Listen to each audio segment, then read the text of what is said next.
गणेश, आज तो चेस का खेल जबरदस्त चल रहा है, क्या कहते हो? हाँ हुजूर, खेल इतना जबरदस्त हो गया कि मिष्टी दही बन गया। उफ, गणेश तू भी ना खाने के अलावा कुछ नहीं सोच पाता। इस दुनिया के हर आदमी के दिमाग का रास्ता उसके पेट से ही गुजरता है हुजूर। देखिए, आज पेट भरा होने की वजह से मैं आपको खेल में कैसे तेज चाल मार रहा हूँ। ये चाल संभालिए आप हुजूर। अच्छा, ऐसी बात है, तो इस बार मेरी चाल संभालो। जमींदार बाबू किस आए हो? क्या बात है लाठियाल, तू? हुजूर, दूतों के हाथों से महाराज एक चिट्ठी भेजी है। सभा में आपको ना पाके यही दे रहा हूँ। यो आओ आओ लाठियाल, आओ अंदर आओ। गणेश, चिट्ठी पढ़ के सुनाओ। महाराज फिर से क्या खतरनाक बात बताना चाह रहे, कौन जाने। महाराज की चिट्ठी का नाम सुनते ही मेरा दिल थरथराने लगता है हुजूर। मालूम नहीं क्या खतरा रह गया है इसमें, फिर भी ठाकुर का नाम लेके खुल के पढ़ता हूँ। ठकुर ठकुर, हे ठकुर। प्रियो विभूति नारायण, तुम तक एक जरूरी खबर पहुंचाने के लिए ये चिट्ठी लिख रहा हूँ। काल मेरे राजप्रसाद में काशिमगंज के राजा हाजिर होंगे। उन्होंने सबसे गणेश की बुद्धि की काफी तारीफ सुनी है। वो गणेश से मिलने के लिए बेचैन है। तो कल तुम गणेश को मेरे प्रसाद में भेज देना। अगर गणेश उनका दिल जीत पाता है तो उसे इनाम दिया जाएगा, वरना तुम्हें अगली साल का शुल्क दुगना देना पड़ेगा। कल सुबह मेरे आदमी जाकर उसे मेरे यहाँ लेके आएगा। उसे बहुत खातिरदारी किया जाएगा, आपको कोई चिंता नहीं। इति महाराज। ओरे बाप रे गणेश, अब तो सच में मुसीबत आ गई है, इसका क्या करे? इसमें मुसीबत की क्या बात है हुजूर? काशिमगंज के राजा मुझसे मिलना चाहता है, कितनी बड़ी खुशी की बात है। खुशी खुशी उससे मिल लूंगा। अरे आखिरी का 2 लाइन नहीं समझा तू? वो जो शुल्क द्विगुन करने का बात बोला है। हुजूर, शुल्क दुगना तभी होगा अगर मैं काशिमगंज के राजा का दिल नहीं जीत पाया तो, है ना? आप थोड़ा भी चिंता मत कीजिए हुजूर, मैं आपका सर झुकने नहीं दूंगा, समझे आप? काशिमगंज के राजा के साथ साथ सबका मन जीत के मेरा मान ऊंचा करना पड़ेगा गणेश। ईश्वर तुम्हारी मदद करे। आहा।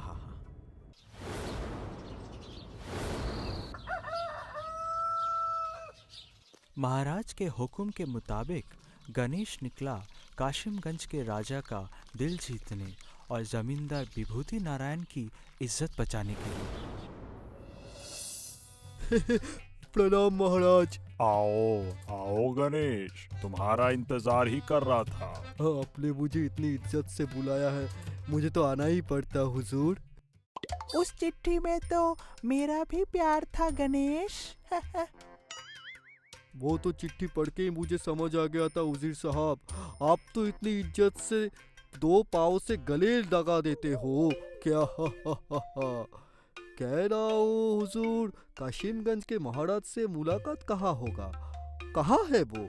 वो अपने कमरे में है गणेश, चलो वहाँ तुम्हारा अग्नि परीक्षा इंतजार कर रहा है। हो, मैं सीता की तरह अग्नि परीक्षा दूंगा हुजूर, मुझे कुछ नहीं होगा। चलिए उस कमरे की तरफ चलिए।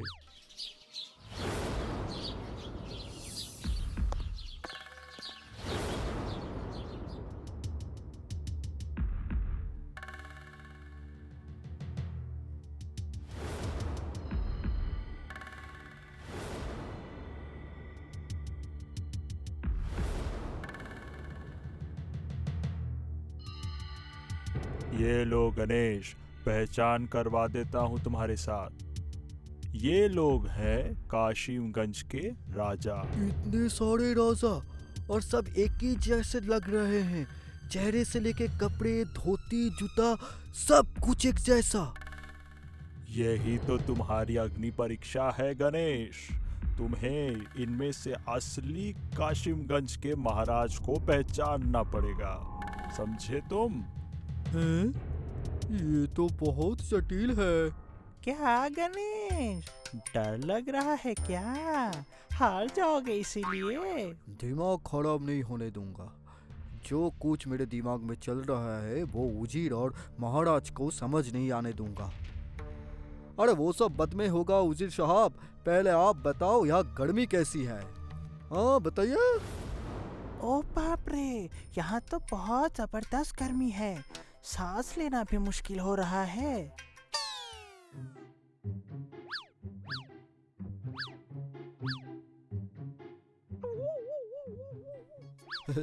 महाराज, मैं आज जो आपके अतिथि हुआ हूँ, इस खुशी में आप मेरे को क्या खिलाने वाले हैं महाराज? अरे अब ये तुम ही बताओ गणेश, तुम जो मांगोगे वही तुम्हें लाके दिया जाएगा।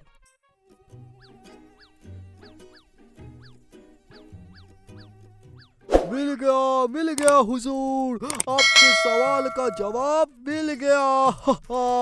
मैं समझ गया कि इन चारों में से कौन असली राजा सच है। में? ये तो नामुमकिन है। नामुमकिन नहीं उजीर साहब, मैं अग्नि परीक्षा दे चुका हूँ लेकिन उस आग में नहीं जला। काशिमगंज के असली राजा यही है। मैं मेरा प्रणाम स्वीकार कीजिए महाराज। चमत्कार चमत्कार, वाकई इस नामुमकिन को मुमकिन करके दिखाया है तुमने गणेश। ये तो बहुत आसान काम था हुजूर, बस अपनी आंख और कान खुला रखना चाहिए। जवाब खुद ब खुद आपके सामने आ जाता है, जैसे आपके साथ हुआ। ठीक बोला ना? कैसे, समझाना जरा। आप असली महाराज हो, इसलिए बाकी तीन आपकी तरह दिखने की कोशिश में लगे हैं, लेकिन आप किसी की तरह बनने की कोशिश नहीं कर रहे थे हुजूर। जैसे ही आपने कान खुजा लिए, बाकी तीन ने भी अपने कान खुजा लिया, या जिस वक्त आपने मच्छर की मार दी, तुरंत बाकी तीन ने आसपास मच्छर ना होने के बावजूद उछलना कूदना शुरू कर दिया। सिर्फ महाराज जैसे पोशाक पहनने से महाराज नहीं बन जाते हुजूर। आप जितना खुल के सुल्तान की तरह बैठ गए, बाकी तीन उतने खुल के बैठ नहीं पाए। सिंहासन की शान अभी भी उनके इर्द गिर्द है, मगर आपके लिए सिंहासन पानी की तरह सरल है महाराज। आप महाराज नहीं, आप देव हो महाराज। यही अलग करते हैं आम इंसानों को आप महाराजों से। मेरा प्रणाम जरूर लेना महाराज। जबरदस्त जबरदस्त, सच में तुम एक बहुत तेज बुद्धिमानी पंडित हो। जिस सभा में भी बैठोगे उस सभा की मान बढ़ा दोगे। साधु साधु। धन्यवाद महाराज। तो आप मैं घर वापस ही कर लूं? नहीं नहीं गणेश, इतनी आसानी से तुम्हारी अग्नि परीक्षा खत्म नहीं होगी। तुम्हें एक और इम्तिहान देना होगा। हैं? और एक परीक्षा? पिछले इम्तिहान तो काशिमगंज के राजा ने ली थी, इस बार का इम्तिहान मैं लूंगा। ठीक है बॉस, तो आप ज्यादा देरी ना करके सवाल पत्र मुझे ही दे दीजिए हुजूर। सुनो, तुम्हें एक कहानी सुनाता हूँ। मेरे राज्य में राजा के खास सभासद को खास सुरक्षा परिधान मिलता है। एक दिन पूर्ण चंद्रमा की रात में जब पूरा इलाका सोया हुआ था, तब अचानक से रात की अंधेरे को चीरकर एक लोमड़ी चिल्ला उठा। उसके बाद ये क्या मजाक कर रहे हैं आप मुझसे? परीक्षा लेने के नाम पर अचानक एक लंबी कहानी सुना रहे हैं? ये कहानी ही तुम्हारा सवाल पत्र है गणेश, ध्यान से सुनो। एक दिन अचानक वही सख्त सुरक्षा परिधान टूट गया और मेरे कृषि मंत्री के घर में चोरी हो गई। अब तुम्हें उस चोर को ढूंढना है। समझ में आई मेरी बात? क्या क्या चोरी हुआ था हुजूर? अरे उसकी सोने चांदी की कौड़ियां चोरी हो गई। चोर सब कुछ खाली करके ले गया, कुछ भी नहीं छोड़ा। लेकिन हुजूर आप कह रहे थे कि सख्त सुरक्षा परिधान है, तो फिर वहाँ चोरी कैसे हुई? ये मेरे को समझ नहीं आ रहा है हुजूर। यही तो तुम्हें ढूंढ निकालना है गणेश, समझे? अच्छा तुम्हें क्या लगता है चोरी किसने की हुई होगी? ये आप कैसे बताऊंगा हुजूर? पहले मुझे उससे मिलना पड़ेगा, सारी हालत देखना पड़ेगा, तब जाके बता पाऊंगा। हाँ। ठीक है। तो आज ही तुम कृषि मंत्री के घर जाओ और पूरा मामला खुद देखो। ठीक है गणेश, जाओ अपनी आंखों से देख के आओ। अच्छा, तुम्हारे घर में कौन कौन रहता है? हाँ? मैं, मेरी बेटी और मेरी पत्नी। लेकिन मेरी बेटी और पत्नी एक हफ्ते पहले ही अपने मामा के घर चली गई थी। चोरी के रात दोनों घर पर मौजूद नहीं थी। तुम्हारा दरवाजा की ताला तो ठीक ही लग रहा है। हाँ, चोर ने दरवाजा नहीं तोड़ा। दरवाजा नहीं तोड़ा तो फिर खिड़की? हाँ गणेश, तुम सही कह रहे हो। मैं जिस कमरे में सोया था उस कमरे की खिड़की टूटी हुई थी। अच्छा, तुम्हारे घर में जो चोरी हुई ये तुम्हें कब पता चला? हाँ? मुझे चोरी होते ही समझ आ गया गणेश। मतलब तुम जगे हुए थे, चोर को देखा, तो फिर इतनी देर चुप क्यों रहे? बोलो बोलो बोलो। अरे मेरी बात ध्यान से सुनो। मैंने चोर को नहीं देखा। मैं रात को सो रहा था, तभी किसी के पैरों की आवाज सुनकर मेरी नींद टूट गई। जब मैं उठकर देखा तो उसने मुझे पीछे से लाठी से मार दिया और मैं जमीन पर गिर गया। सिर्फ इतना देखा कि एक आदमी काला कपड़ा पहने, सर से पैर तक ढका हुआ, लाठी हाथ में लिए मेरे सामने खड़ा है। फिर हमें कुछ याद नहीं। अगले दिन सुबह जब होश आया तब देखा सिंदूक खाली और मैं जमीन पर लेटा हुआ था। फिर क्या हुआ? फिर कुछ नहीं हुआ गणेश। चोर आजादी से बाहर घूम रहे हैं और हम दिन दिन सोच सोच के पतला हुआ जा रहा हूँ। इस इलाके में सुरक्षा कैसी रहती है?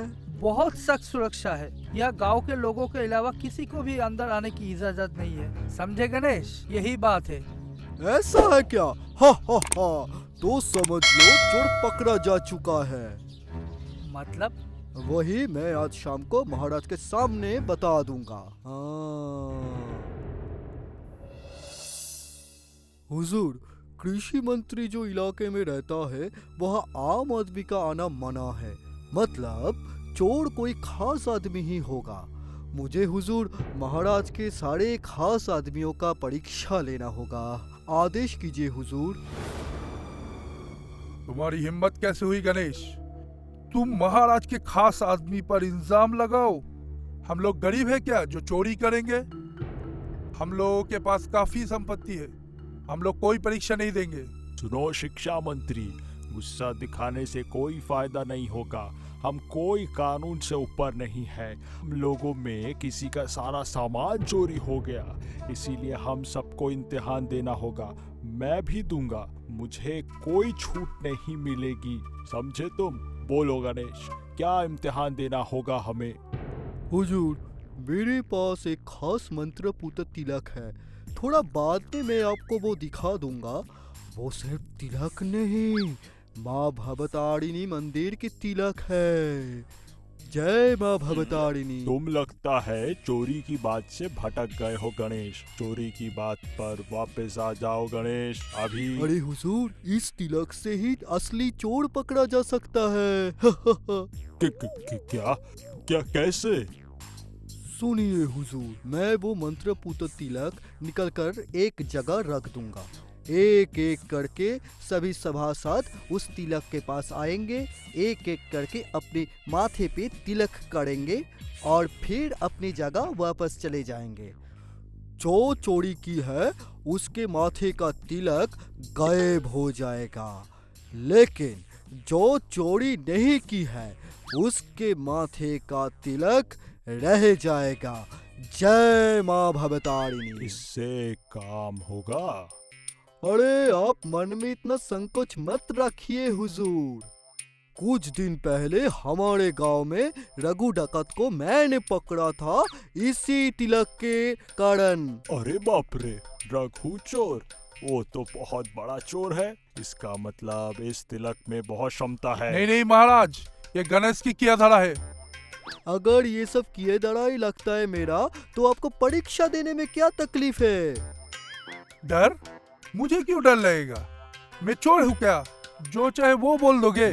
ठीक है, सभी रुक जाइए। मुझे जो खोना था मैंने खो दिया। अगर आप लोग तिलक पहनकर हमें सहयोग करें तो मुझ पर सभी का एहसान होगा। गणेश, तुम वो जादुई तिलक बाहर निकालो। हम सब परीक्षा देने के लिए प्रस्तुत हैं।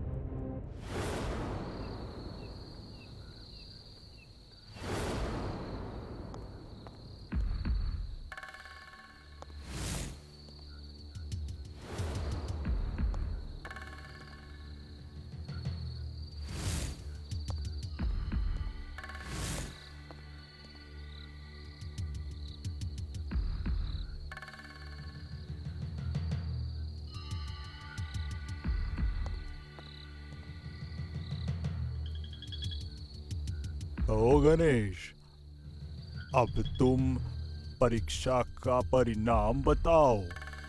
रुकिए हुजूर, पहले ध्यान से चारों तरफ देख लेता हूँ सबको।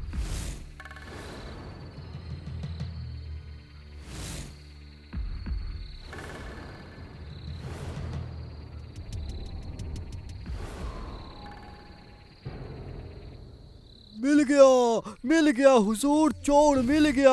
वो रहा चोर। वो क्या? मैं कितना सभ्य आदमी हूँ तुमको पता नहीं है? तुम्हारी हिम्मत कैसे हुई मुझे चोर बोलने की? गणेश, क्या तुम जानते हो तुम किसके बारे में बात कर रहे हो? उसका स्थान बहुत ऊंचा है। स्थान ऊंचा या नीचा होने से चोर नहीं बदल जाता है महाराज। चोर का मतलब वो सिर्फ चोर ही होता है। उच्च स्थान का व्यक्ति अगर चोरी की तो उसको भी चोर बोलता है महाराज। लेकिन तुम उसे चोर बोल कैसे रहे हो? तुम्हारे पास कोई प्रमाण है? हुजूर, मेरे उस तिलक में कोई जादू नहीं था। जादू अगर था तो वो था मेरे बातों में। मैं अपने बातों से उसको वश में कर लिया था। मैंने बोला था जिसके माथे पर तिलक रह जाएगा वही चोर ठहराएगा। इसीलिए चोर ने पहले से ही अपने माथे पे तिलक नहीं लगाया, ताकि वो तिलक लगाए और वो चोर है इसलिए वो तिलक गायब हो जाए। इस डर से उसने पहले से ही तिलक नहीं लगाया अपने माथे पे। नहीं, मैंने तिलक लगाया था। मैंने भी सबकी तरह तिलक लगाया था, जो कि मैं सही हूँ। मैं चोर नहीं हूँ, इसलिए मेरे माथे से तिलक गायब हो गया। ये बात है क्या चोर बाबा जी? तो फिर अपने दोनों हाथ एक बार दिखा दीजिए हमें। उसमें तिलक का दाग है कि नहीं वो हुआ? हम भी देख ले। हाथ दिखाओ। कहा आपके हाथ तो पूरा खाली है। लेकिन देख लीजिए, महाराज से लेके बाकी सभी के हाथों में तिलक का लाल दाग है। हाँ, तिलक है, मेरे हाथ में तिलक है। हाँ, गणेश तो ठीक ही बोल रहा है। हम सबके हाथ में तिलक का निशान है, लेकिन तुम्हारे हाथ में तिलक का निशान क्यों नहीं है? महाराज मुझसे भूल हो गई। मुझे अभी के लिए क्षमा कर दीजिए हुजूर। मैं और फिर कभी नहीं करूंगा। लेकिन तुम्हारे पास तो पैसों की कोई कमी नहीं है, तो फिर तुमने क्यों चोरी की? नहीं ये हुजूर। महाराज, इंसान सिर्फ अभाव के कारण चोरी नहीं करता, अपने स्वार्थ के कारण भी चोरी करता है। आप पकड़ लीजिए कि इस मंत्री मशाई ने अपने स्वार्थ के कारण ही चोरी की है। प्रहरी, उसे इसी वक्त कारागार में लेके जाओ। तुम्हें बहुत बहुत धन्यवाद गणेश। तुमने बहुत ही सरलता से इस समस्या का समाधान कर दिया गणेश। मैं आप सब लोगों का मन तो जीत पाया ना महाराज। बिल्कुल गणेश, तुमने पूरी तरह से मेरा मन जीत लिया है। अब मैं तुम्हें बहुत धन रत्न देके तुम्हारा घर लौटने का व्यवस्था कर दूंगा। धन्यवाद महाराज।